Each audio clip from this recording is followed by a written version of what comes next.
I think Bernie is now out of it, right? Is he finally out? Is he gone? Boy. So I was criticized in the newspapers because I've had a staff of 73 people at their top, and I won in a landslide. She has a staff, they say, of 873 people, and she goes on and on and on. And the paper said, she has many more people than Trump. She has many, and I'm saying to myself, wait a minute, they're making it sound like that's bad for me. Isn't it great when you can win with a much smaller group of people? Isn't that what we want? And much less expense? I've spent a fraction of what she spent winning. It's like when I went to, so many places, every state. I won so many of the states, and I have such great experience, including Georgia. We won Georgia. We won in a landslide, Georgia. And I hear we're looking like we're going to win it big in November. We have to. We're going to win it big. That's what it's looking. But I went to New Hampshire, and there's something special about New Hampshire because that was where we had our first victory, first of many. And the people were amazing. But I went to New Hampshire, and I went in there, and I got to know the people, and I saw what was happening, and I spent a tiny fraction of what the favored candidate was spending. I won't say who the favored candidate was. But I spent just a little bit, and I won New Hampshire in a landslide, and I won other states in a landslide, and I spent, and by the way, I spent my own money. I was spending my money. I didn't raise money. I spent my money. I didn't have people giving me millions and millions of dollars from Wall Street. But you know what? I won New Hampshire in a landslide. I said to myself, nobody covers it. They said, well, Trump did it on the cheap. I didn't do it. I'm like, we're intelligent people. Wouldn't it be great if we had somebody like that running our country? Wouldn't that be great? Wouldn't it be great? So now they're saying, she has built a massive team. She's got almost 900 people. She's spending money. And Trump has 73 people. But you know, we're doing very well. Watch what the end result is. Watch what the end result is. And when you look at the phony poll numbers that I'm seeing, take a look at the poll numbers from right after this horrendous and horrible and something we have to stop fast attack. Take a look over the last couple of days, because I'll tell you, people are tired. They want to have strength. They want to have intelligence. They don't want to make an Iran deal. The Iran deal, when we give them $150 billion, we get nothing. We get nothing. They don't want to have trade deals where China has got a trade deficit, we do with China, of $505 billion a year. Where we have trade deficits, massive trade deficits with Mexico, with Japan, with Vietnam, with India, with everybody, folks, with everybody. I mean, practically every country in the world, when they do business with the United States, it's called, let's rip them off. It's like we're all the big, bad dummies. Those days are over if I win. Those days are over. They're over. Now, I have to talk about this for just a little while because of the horrible situation that we all just saw and saw so vividly. But we have to talk about it, and then we're going to get on to other things, but it's so important because I've been talking about it for a long time. And I've been saying it's going to happen. And I hate to say it again, but it's going to happen again and again and again because we're not doing what we have to be doing. It's going to happen again and again and again. And we are not doing what we're supposed to be doing. We are taking in thousands of people into our country. We have no idea where they come from. We have no idea who the hell they are. We know they believe in certain things that we don't want to believe in. You know, I said the other day, and I said it very strongly, I have great respect for women. If you look at what Hillary Clinton has done, I have tremendous respect. If you look at what Hillary Clinton has done, with women. Number one, from certain countries, her foundation has taken millions, tens of millions of dollars from countries that want to enslave women, want to enslave women. As far as the gay community, they kill gays, and she's taking money in. And now she wants to allow them to come into our country pretty much unvetted, because every law enforcement person that I've spoken to, and that you watch and that you read, is saying it's very hard, if not impossible, to check out people. There's just no papers. There are no papers. And yet you see this great migration, which is a horrible thing to watch. And by the way, I have a heart as big as anybody else. We have to build safe zones over there, and we have to take care of people. Let's build safe zones, but build them over there. Build them in Syria, build them in places over there.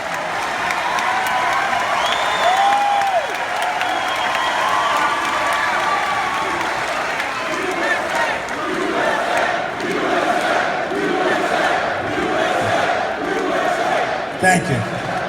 We have to build safe zones. We have to work, it's humanity. It's humanity. But we have so many problems here.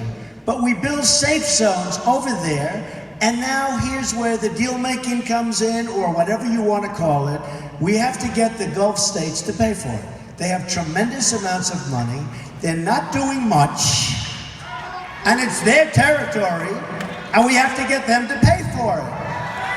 We have to get them to pay for it. We owe $19 trillion right now. We owe $19 trillion right now. We have Hillary wants to bring people in, spend billions and billions of dollars on bringing people in. As to whether they assimilate or not, you make the decision. But assimilation has not been exactly a positive factor. So she wants to spend all of this money, and her increase on bringing these people in is 550% more than Obama, who doesn't have a clue. He doesn't know what he's doing, okay? He doesn't know what he's doing. Very sad. It's very sad. So when you look at Sharia, and you look at the beliefs of Sharia, and it's called execution for things that you would say are like standard parts of life, what they do to people. And we have people coming in, and do not kid yourself, that's what they believe, that's what they want, that's what they practice, and we're taking these people in. So I will tell you, the LGBT community, the gay community, the lesbian community, they are so much in favor of what I've been saying over the last 3 or 4 days. A friend of mine called up.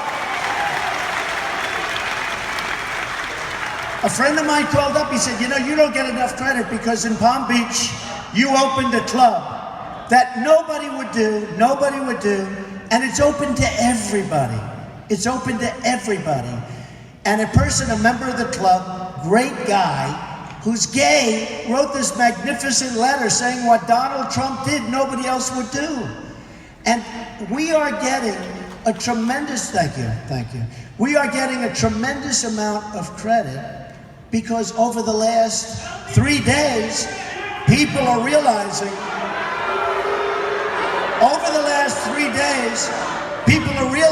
what's going on. And we have to treat people great, but we have to treat everybody great. It's got to be, when I say make America great again, it's great again for everybody. We have to say for everybody. We have to.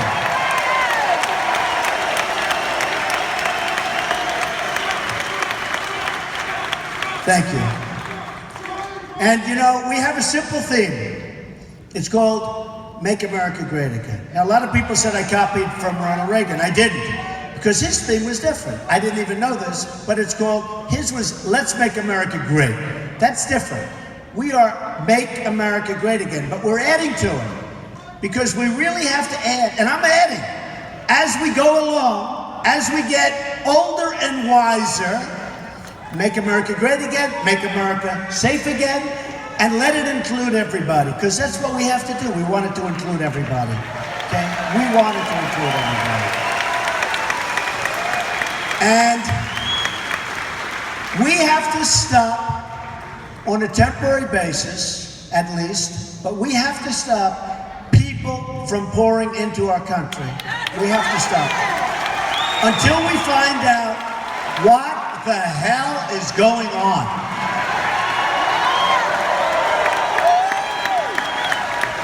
And we can do that. But we have to have people come in that cherish us, that love us, that want to love us, that want to do things that don't want to destroy us, that don't want to go to a club where you have innocent people and where you had no guns on the other side. By the way, I'm going to save your Second Amendment, okay? I'm going to save your Second Amendment.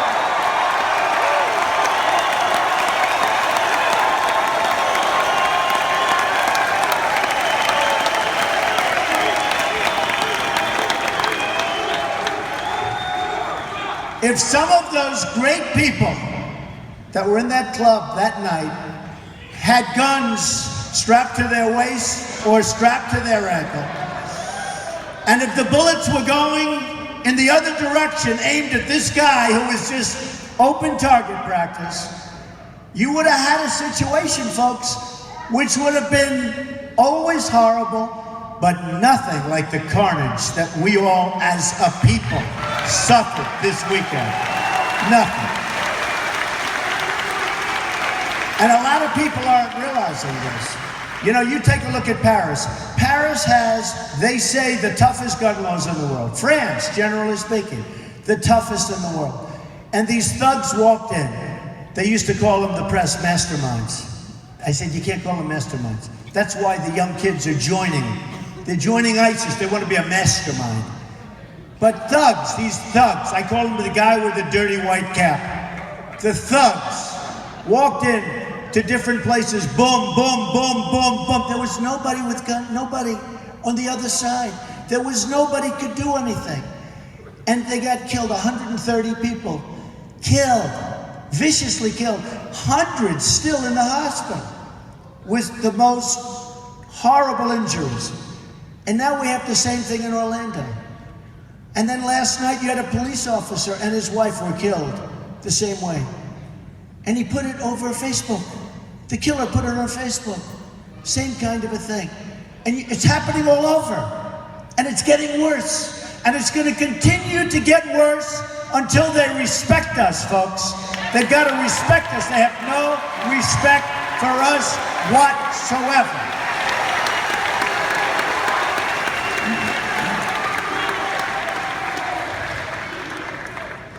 We're trying to be nice. We have a president who wants to be so politically correct that he doesn't want to use the term radical Islamic terrorism. Doesn't want to use it. He gives a speech yesterday, a long speech that at the end of it, nobody knew what the hell he was talking about. Nobody knew. He's trying to justify why he won't use, and he said radical Islam, because he didn't want to use the word terrorism, if you notice. Why he won't use that term or why he doesn't use it and how it doesn't make any difference, but it does make a difference. It makes a difference, and it makes a big difference, because unless you're willing to discuss and talk about the real nature of the problem and the name of the problem, radical Islamic terrorism, you're never going to solve the problem.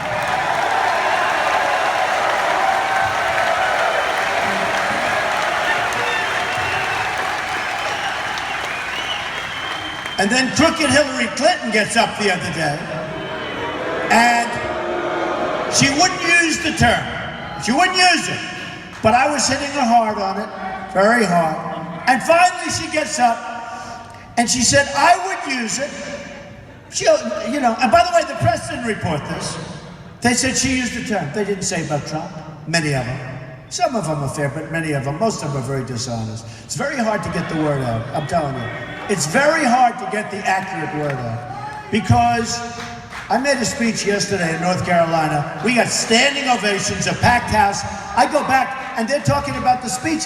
It like had nothing to do with what I was even talking about. They are the worst, believe me. But Hillary Clinton gets up and she sort of acted like no problem using the term. And she said, I would use the term, but she didn't use it. But she didn't call it radical Islamic terrorism. She said radical Islamism. And I'm not saying that's wrong. Let's see how much she uses it. You know, she'll basically do whatever Obama wants her to do. You understand why, because that whole thing is just ridiculous what's going on there. That's just ridiculous. How that can happen in our country today is absolutely one of the great insults to law enforcement. And let's see what happens. But she's being totally protected. She's being 100% protected. Now maybe we'll all be surprised. And maybe our laws will work the way they're supposed to work. But you know what, folks? I think if something was going to happen on the crimes that have been committed, I would have assumed it would have happened already, don't you think? Don't you think? So let's see what happens. But when you get right down and you look at it, we have got to be respected. We don't have to be liked so much. We have to be respected. I don't want to be feared. You could take it another step. Fear, it's not fear. We have to be respected. We're not respected by these people. They come into our country, they want to take it over. Now, look at what's happening in Germany. A catastrophe. I have friends from Germany that for 20 years have been telling me how great Germany is, what a great place to live. Some of these people are leaving the country now. They're leaving. Their crime rate is through the roof. Things are happening that are horrendous. And you see what's happening to women. You see what's happening all over Germany now. It was a horrific mistake. It was a terrible mistake. Now, they'll say it wasn't, it's wonderful. You build, as I said, and if Germany had it to do again, I don't think that she would ever admit it. And let's see how she does in the next election, assuming there's going to be an election and she's going to run. But if Germany had it to do again, I'm sure they would have put up billions of dollars to do just as I said. Safe zones in Syria, make them nice. Anything's cheaper and anything's better than what's going on now in Germany and other countries.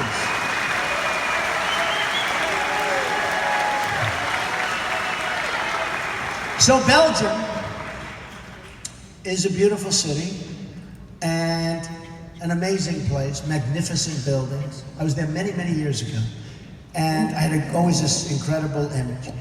And a number of months ago, I made the statement, something to the effect, Belgium's a hellhole.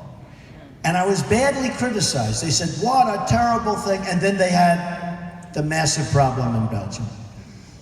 And people said, Trump was right. Trump was right. I don't want to be right. I don't want to be right. I don't want to be right. But you look at what's going on in Paris. You look at what's going on in different places, all over, different places. You know it. I know it. They know it. They don't want to talk about it. We don't want to have these problems. And we've already got them. Look at this weekend. We don't want to have these problems. So what I'm saying is it's a temporary ban, in particular for certain people coming from certain horrible, where you have tremendous terrorism in the world. You know what those places are. But we have to put a stop to it. We have to put a stop to it until such time as we can figure out what is going on. Because right now, we don't have a clue what's going on, folks. We don't have a clue. We don't know even a little bit what's going on. And we have to be the smart country now. We've been the dummies for too long. We have to be the smart. We have to be the brilliant country. We have to show, and we have to help, and we have to take care of people, but we have to be smart. With the kind of money that we owe, $19 trillion, going to $21 trillion very shortly because of the omnibus budget that was passed, going to $21 trillion, we can't be doing this, and this isn't even the money. This is beyond the money. Because even if you had a small percentage of people coming in thinking like this person, who again was born here, but his parents weren't, and his ideas weren't born here. His ideas were born from someplace else.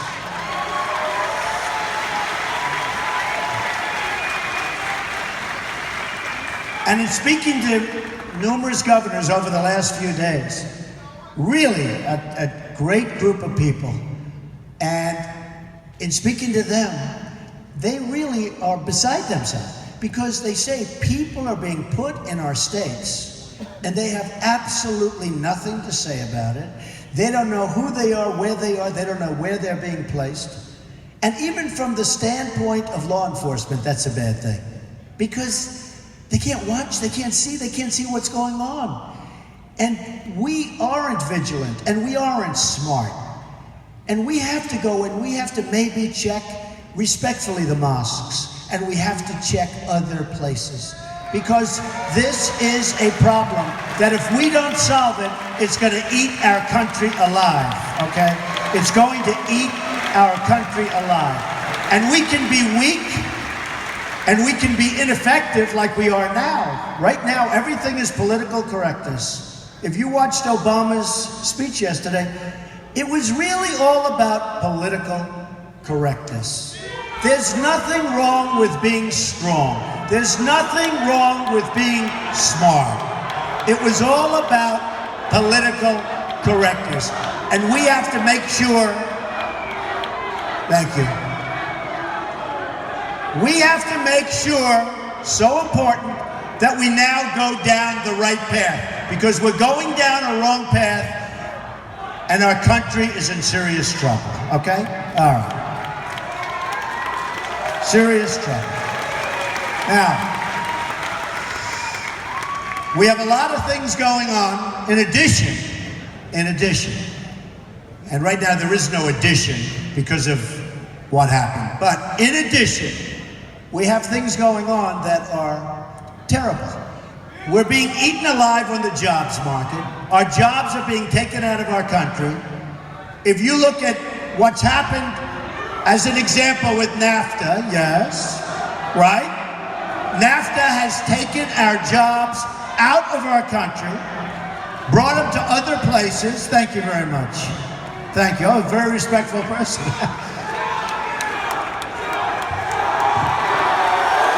Thank you. Thank you. Thank you. By the way, somebody just said, and you're right, I was fully endorsed. I think it was the earliest endorsement ever by the National Rifle Association, the NRA. So, thank you.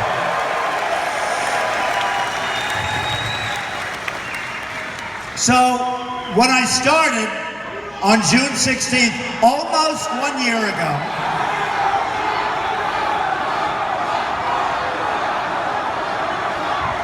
thank you. I was saying, be nice to our protester. Be nice to our protester. Be very gentle. Be very, very gentle.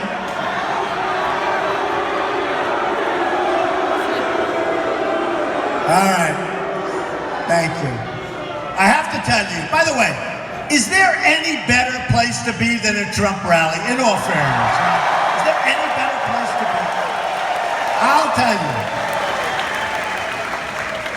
You know, a friend of mine said to me, look at this crowd up there, it's packed. I can hardly see them up there.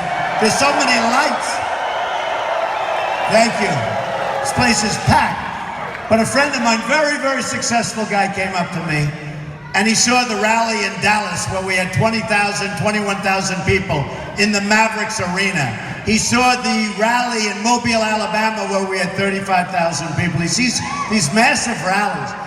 And look at this today, and a lot of people outside trying to get in. Would anybody like to give up their seat, let some people in? No? So, but he saw these big places, and this is one of the most successful people. And he came with me, and he said, how the hell do you do that in front of so many people? And I told him, and I absolutely mean this, I said, it's easy, because there's so much love in the room. It's true. There's so much love in these rooms. It's incredible. And, you know, it's really true. I mean, it's easy in a sense because there is great love. And it's people that want to see our country do great things, do wonderful things, be strong again. They want their jobs back. They want their wages to go up. They want their wages to go up. They want to manufacture things again. You look at the manufacturing in our country. When I won New York and Pennsylvania and Connecticut and Maryland and all these different places, especially. But when I won New England, we won tremendous. We won Massachusetts. That's because Tom Brady likes me, but, you know. But we won so many different states. And I have the statisticians. They love their job. It's the most boring job, but they love it, right? And I'd say, give me the information on New York. And I'd look in New York State, almost a 50% reduction in manufacturing jobs. They left. Why did they leave? Because of NAFTA. Signed by who? Bill Clinton. He signed NAFTA. Now, you know, Clinton went through it, but what he caused other presidents in the later years, because jobs were just sucked out of our country. And they moved to other places, mostly to Mexico. They moved to other places. And then you look at what China's done to us in terms of their devaluations, and nobody even mentions it. Nobody talks about it. We are being killed. Our companies are being destroyed because of devaluation from China and other places. I use China because it's the greatest abuser, but everybody. China's the biggest, but everybody. They devalue and devalue. They're having a hard time. They devalue. They take more of our business. And then they bring product into our country and they put it in. They dump it in some cases. Look at what's happening to steel, where they dump massive amounts of steel. They're driving our steel industry out of business, all right? And our workers out of business. But they bring their product in, no tax. If you want to go into China, and if you're a manufacturer, and there are plenty of them, they can't get their product into China because the tax is massive, and even without the tax, China won't let them get their product in. We are being misled by people that don't know what they're doing, folks.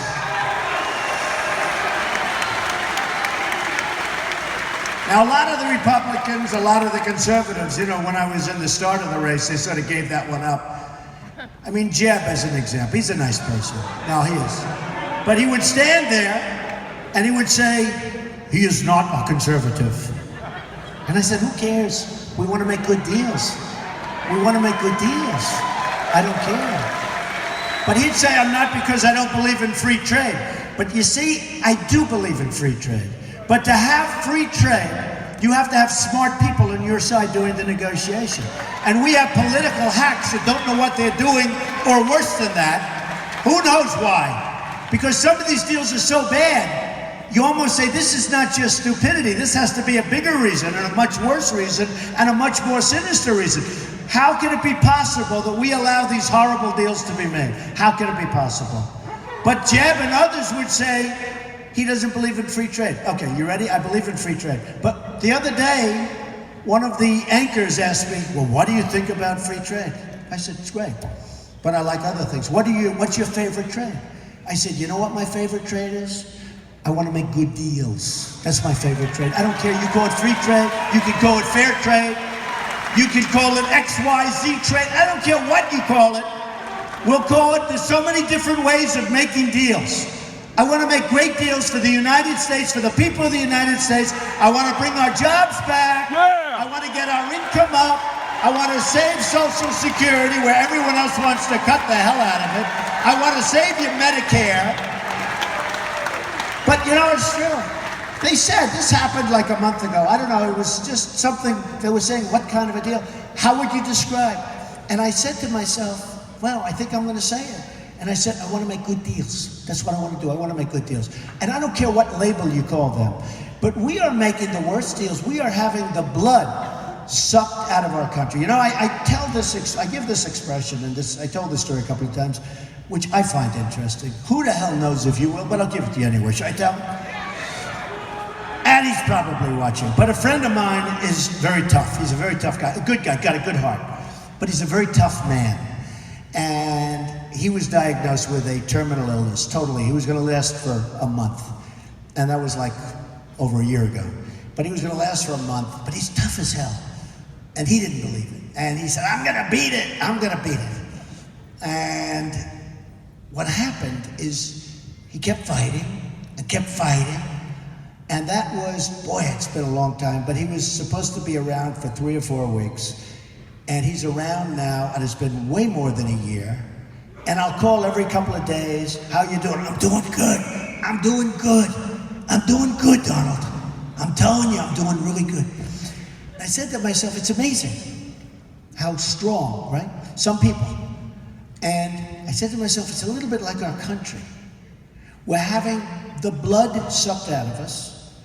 We're having horrible things happen where we're allowing people into our country that don't deserve to be in our country, and bad things are going to be happening. And I know people are going to criticize me. They're going to say, oh, what a horrible thing that is. What a horrible thing. And in a year or 2 or 3 from now, they'll say, you know, Trump was right, but he's right now building buildings someplace. Okay? I'll be right. I don't want to be right. Boy, I don't want to be right. But it reminded me of that. It reminded me of all these horrible trade deals where China can suck out billions of dollars. They can do whatever they want to their currency. They can manipulate their currency to the point where it's impossible for us to compete with them, our companies. I mean, you take a look. We don't make televisions anymore. We don't make so many things anymore. We don't make them. You look at other countries, you look at South Korea, I like South Korea. You look at these countries, you look at Japan, you look at all of this, look at Saudi Arabia. We protect Saudi Arabia. We protect them. They pay us peanuts. They wouldn't be there. They pay us peanuts. We have military bases where we actually pay rent. We're paying rent!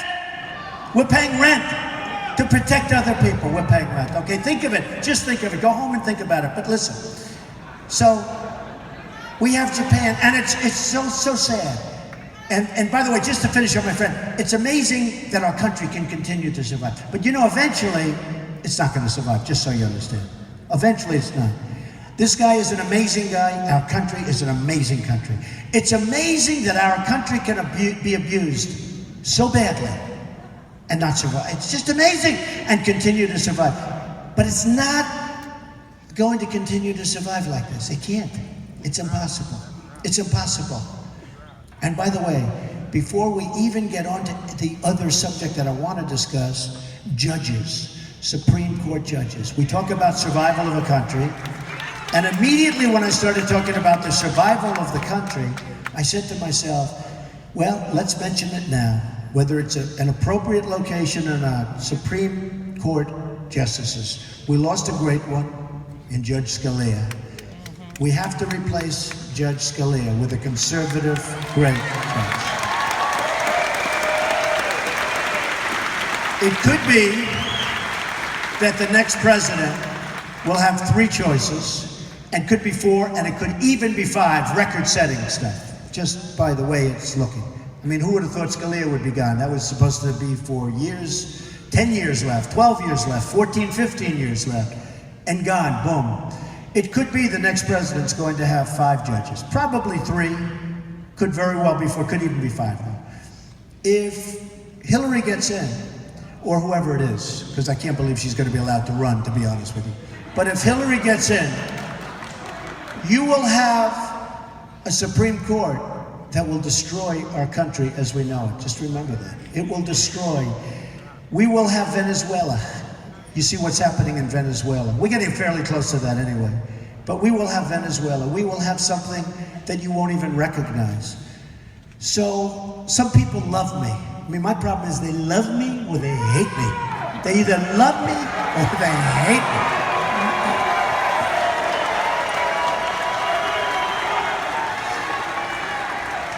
But some people, they love Trump. They'll do anything for Trump, and some people don't like me too much. But I'll tell you what, just remember, Supreme Court judges, because it's one of the, I always say defense, most important always defense, borders, defense. But Supreme Court judges is so important. No, don't worry about it. We're going to build a wall. Don't even think about it. Don't even think about it. We're going to build a wall. We're going to build a wall. And by the way, A few weeks ago, I got endorsed by 16,500 Border Patrol agents. They'd never endorsed a presidential candidate before. And I said to them, how important is the wall? I want to be sure. You know, the White House, by the way, did you see the White House? They're approving a major increase in the size of their so-called wall. Yeah, get him out of here. Get him out of here, folks. Get him out. Hey, by the way, how great are our police? Are we lucky? How great are our police? Who do not get enough credit, folks. They do not get enough credit. All right, officer, thank you very much. So the White House, they're building a much higher fence, wall, whatever you want to call it, because they don't want people coming in. So, you know, you can't have it all these different ways. And I hate to say it, but if you look back into history a long time ago, look at what Hillary wanted to build. It was a wall or a fence or it was something. I don't think she ever knew because I'm not sure she really understands the difference too much. But she wanted something built. And you know, they were actually going to build it. And you know why they couldn't build it? Because they couldn't get their environmental impact statements approved. Can you believe it? There was probably a toad or a snail or a snake, maybe a rattlesnake in the way. A toad. And it's true, they could not get their environmental impact statements approved. And I've had so many approved for jobs, but they couldn't get it approved. Now think about this, China, who's taken our wealth and taken tremendous amounts of our wealth, China should love us, right? And I love China. And by the way, Mexico, great. China, great. They're all great. I wish our leaders knew what they were doing because we should be doing to them what they're doing to us, folks. I have no grudges. I have no grudges. China should love us. But you know what? They're making a fortune off us. They're taking our jobs, our money, everything. You know, we owe China $1.8 trillion right now. Do you know? Think about it. We owe them money. They're taking everything and we owe them money. It's supposed to be the other way around. Japan, we owe $1.6 trillion. Trillion dollars. We owe them money. They put their cars in here by the millions. By the millions. You got to see Los Angeles. You'll see the largest ships in the world. You'll see cars coming like it's NASCAR. And Brian France, by the way, endorsed me, but we won't even mention that. Brian France is a great guy. NASCAR. But it looks like NASCAR. They're coming off those boats. So think of it. We have all of these places. They benefit by us, and we don't benefit by them. But we owe Japan $1.6 trillion. So they sell their cars, we owe them money. That's like a magic act, okay? That's like a magic act. It's supposed to be the other way around. So here's the story, folks. We're going to be so strong again. We're going to be so smart. I brought up a couple of things, and the press never reports this. This is something. So you remember a couple of months ago, I was on CNN. And I'm a business guy. I've done great things. I built a great company and all of that stuff, right? But, thank you. Great company. But here's the thing. So Wolf Blitzer is interviewing me, and he said, what do you think of NATO? And I'm saying to myself, I'm not sure that question's ever been asked of me before. But I said two things. I said, number one, it's obsolete. Okay? And I said, number two, we have all these nations, and from what I understand, they don't pay their bills. And, you know, in real estate, we'd say they're delinquent. But they're delinquent. They're not paying. They're not supposed to, they're not paying. Some aren't paying what they're supposed to be paying. And we have agreements. Now, we're supposed to defend them. We're supposed to go into World War III to defend these people, and they're not even paying us. So this isn't 40 years ago, and this isn't 20 years ago. This is now. We can't do these things anymore. So they said, what do you think of NATO? I said, obsolete, because it doesn't cover terrorism, among other things. But I said, because it's really not set up. In fact, they even have the wrong countries, if you want to really be technical, right? For terrorism. So I said, you know, Wolf, it's obsolete. And he's a good guy, by the way. It's obsolete, and a lot of countries aren't paying us what they should be paying. because we're protecting these countries. We have the seal of the United States in these countries. So Russia, which was originally the Soviet Union when it was done, now it's Russia, but Russia's plenty powerful, so let's call that a draw, because, you know, it was originally done primarily because of the Soviet Union, which is different, but now because of their military might, and frankly, Putin has built up their military again and again and again. Their military is much stronger. He's doing nuclear, we're not doing anything. Our nuclear is old and tired, and his nuclear is tippy-top from what I hear. Better be careful, folks, okay? You better be careful. So, what I said is this. I got killed by the press. Oh, Trump said NATO's obsolete. And Hillary said, Trump wants to get rid of NATO. I don't want to get rid of NATO. That's what I mean. I say something like that, and it was totally misinterpreted by the press, purposely. So I said very simply, it's obsolete because it doesn't cover terrorism, and people aren't paying up, okay? Fairly good statement.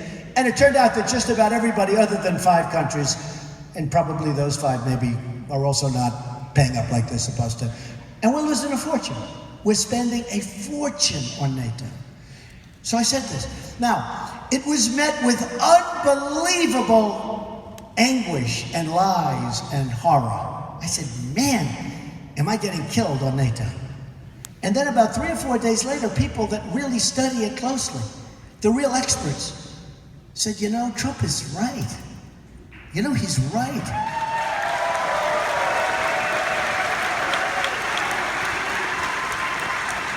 You ever hear the expression? And these are experts, these are good people, but you ever hear the expression? They couldn't see the forest for the trees, right? Right? They're studying every day for their whole life. They're studying NATO, let's do this, let's do that, ba, ba, ba. In the meantime, the big picture, they can't see, okay? They don't do it on purpose, it just, so all of a sudden I start hearing, like, I'm being absolutely killed by the press. Oh, what I thought was actually a pretty good answer. And again, it's not my main subject in life, okay? It will be if you elect me, that will be, and along with everything else. And I'm a very good student. I learn very quickly, folks. I mean, like, as an example, I've been doing this for less than a year, and here we are, and everybody else is home, right? So I've done a good job. Have I done a good job? Have I done a good job? So I was being just killed by the press. Then, all of a sudden, reports start coming out that, you know, Trump's right. Okay. Last week, on the front page of the Wall Street Journal, headline, NATO to set up terrorism group. Exactly what I said. Exactly what I said. Exactly. NATO to set up terrorism group. And then they said they're going to take one of the top generals or whatever, and they're putting him in charge, and this group is going to be great now. Okay, all these things. And they had in there a little tiny few words. Donald Trump thought they should be done.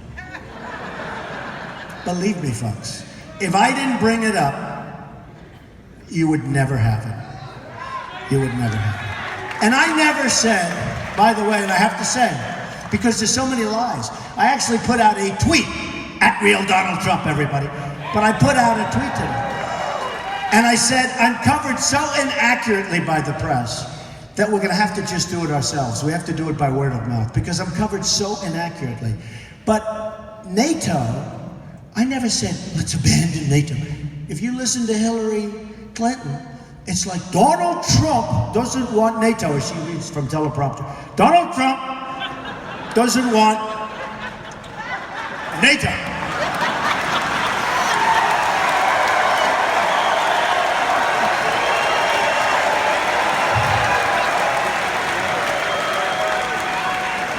And then the press goes, oh, that was such a great speech. She was so great. In fact, when she got off on one of them, I said, boy, she did a poor job. Then I turned on the television. Oh, she was great. She's got her voice. She's got her voice back finally. She's got, oh, it's so great. I said, what's going on here? But she reads off, she uses a lot. I like using them on occasion too, by the way. It's not so bad. Actually, I've been given good reviews when I use crazy teleprompters. Can you believe it? But I like this much better. Don't we like this much better? I like this. So, Hillary Clinton goes around saying, I want to get rid of NATO. Then she goes around saying, Donald Trump wants Japan to go nuclear. I don't want Japan. I don't want them to go nuclear, folks. There's nobody that understands the horror of nuclear better than me. And I'm all okay with an Iran deal, but not the deal they made. It's a horrible deal. And by the way, a horrible, horrible, horrible deal for Israel. Okay? Horrible. The Iran deal that the United States made by people that are incompetent is a horrible deal for Israel and for us, but a horrible deal for Israel. So I don't want Japan to go nuclear. But a lot of people didn't know, and if I wasn't running, you'd never know. We take care of the military needs of Japan. Did you know that? Did everyone know that? I mean, before I started talking about it 2 weeks ago. I mean, nobody knew that. A lot of people didn't know about it.